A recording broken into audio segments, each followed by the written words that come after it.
Holiday వచ్చినా, festival వచ్చినా, ఏదైనా స్పెషల్ డే వచ్చినా మనకు ముందుగా గుర్తొచ్చే టిఫిన్ వడ. కానీ ఒక్కొక్కసారి ఆయిల్ పీల్చేస్తాయి.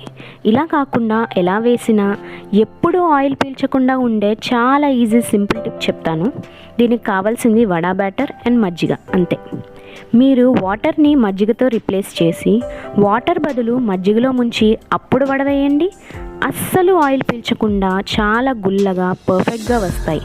మేము చెప్పే టిప్స్ కానీ, మేము చేసే వంటలు కానీ మా అమ్మమ్మల కాలం నాటి నుండి నేర్చుకుని మేము ఫాలో అవుతున్నవి. ఇవన్నీ నెక్స్ట్ జనరేషన్స్కి తెలిస్తే ఉపయోగపడుతుందని ఈ ఛానల్ స్టార్ట్ చేయడానికి మా ముఖ్య ఉద్దేశం. అంతేకాదు, మేము చేసే వంటలు చాలా సింపుల్గా వంటరాని వాళ్ళు కూడా చూసి ఈజీగా వండుకునే విధంగా ఉంటాయి. మమ్మల్ని డెఫినెట్గా సపోర్ట్ చేసి ఇలాంటి అమ్మమ్మల కాలం నాటి మరిన్ని టిప్స్ అండ్ డిషెస్ని షేర్ చేయడానికి ఎంకరేజ్ చేస్తారని ఆశిస్తున్నాం. Please like, share and subscribe our channel unique అరుదైన వంటలు.